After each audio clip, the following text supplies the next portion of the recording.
শাস্তি চাই, শাস্তি চাই, শাস্তি চাই, তোমার বিচার চাই, বিচার চাই, বিচার চাই, justice for RG Kar, justice for RG Kar, বাংলার একটাই স্বর, বিচার চাই, বিচার চাই, তোমার বিচার চাই, বিচার চাই, বিচার চাই, তোমার বিচার চাই। পুলিশ তুমি চিন্তা করো, তোমার মেয়ে হচ্ছে বড়, পুলিশ তুমি চিন্তা করো, তোমার মেয়ে হচ্ছে বড়, justice for RG Kar, justice for RG Kar, বাংলার একটাই স্বর, বিচার চাই, তোমার বিচার চাই, দর্শকদের শাস্তি চাই, শাস্তি চাই, শাস্তি চাই, পুলিশ তুমি চিন্তা করো, তোমার মেয়ে হচ্ছে বড়, পুলিশ তুমি চিন্তা করো, তোমার মেয়ে হচ্ছে বড়, justice for RG Kar, justice for RG Kar, justice for RG Kar, justice for RG Kar. এবং মেরুদণ্ডযুক্ত মানুষের কাছে কালো, আমি ধর্ষকরূপী অমেরুদণ্ডী মানুষের কথা বলছি না, তারা এই সমস্ত কালো দিনের জন্য বিখ্যাত হয়ে থাকবে। গত 9 আগস্ট 2024 আরজিকর মেডিকেল কলেজের সেমিনার হল থেকে আমার আপনার ঘরের মেয়ে বাংলার তিলোত্তমাকে আমরা হারিয়েছি। আমরা হারাইনি শুধু মৃত্যু অশেষ যন্ত্রণা তাকে কুপলে কুপলে খেয়েছে, ধর্ষকের দীর্ঘ নখ তার শরীর জুড়ে আঘাতের চিহ্ন সৃষ্টি করেছে।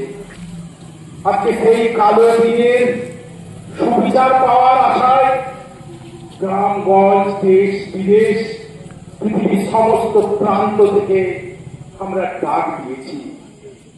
আমরা চাই এই আন্দোলনে সবাই সামিল হোক, ধর্ম বর্ণ নির্বিশেষে এই আন্দোলন হয়ে উঠুক আমার আপনার ঘরের মেয়ে সুবিচার পাওয়ার আন্দোলন। এই আন্দোলন হয়ে উঠুক আর একটা তিলোত্তমার না সৃষ্টি করার আন্দোলন।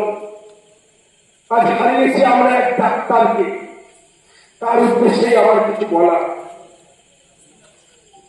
স্টেথোস্কোপের গাটা ঠান্ডা আজ, ভাঙা চশমাটা আজ চুপ, হাসি মুখে মেয়েটা আজ ফটোর প্রেমে, সামনে জ্বলন্ত ধূপ।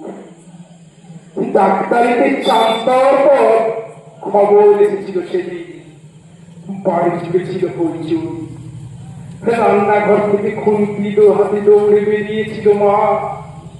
খুন্তি হাতে চিৎকার করে বলেছিল, ওগো সুখবর আছে, ওগো পাড়া প্রতিবেশী শুনছ সবে, সুখবর আছে, সুখবর, ওগো মেজদিদি, ওগো বড়বাবি, শুনছ মেয়ে তো আমার ডাক্তারিতে চান্স পেয়েছে, এই যে রুমা শুনছ, ডাক্তার হলো তোমাদের সেই ছোট্ট মেয়ে, মেয়ে আমার আরজিকরের ডাক্তার হতে চলল।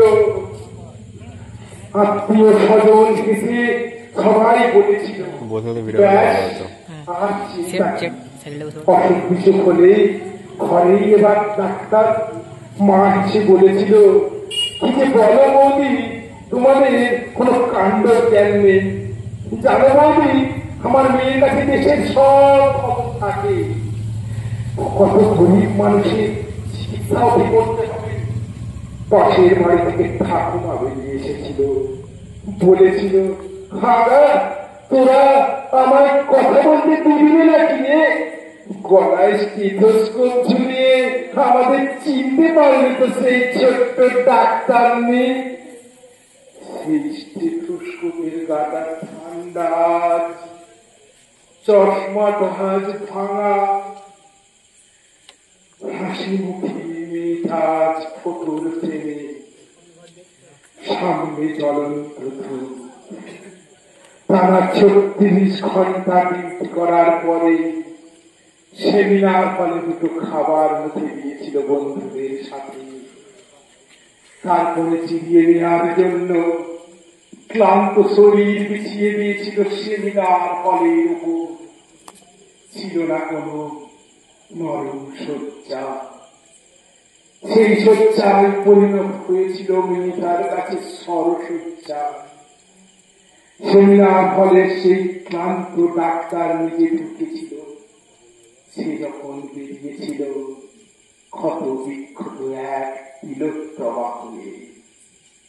মৃত্যুর আগে করুণ আবেদন ছিল, প্লিজ খুলে দিও না আমার গলা থেকে আমার প্রিয় টেপোটা, প্লিজ খুলে নিও না আমার এমডি বিভাগের ব্যাচটা। আমি যে ডাক্তার হতে চেয়েছিলাম, আমি যে হতে চেয়েছিলাম গরিব মানুষের পথপ্রদর্শক, আমি হতে চেয়েছিলাম দ্বিতীয় ভগবান। আমি তিলোত্তমা হতে চাইনি। নমস্কার।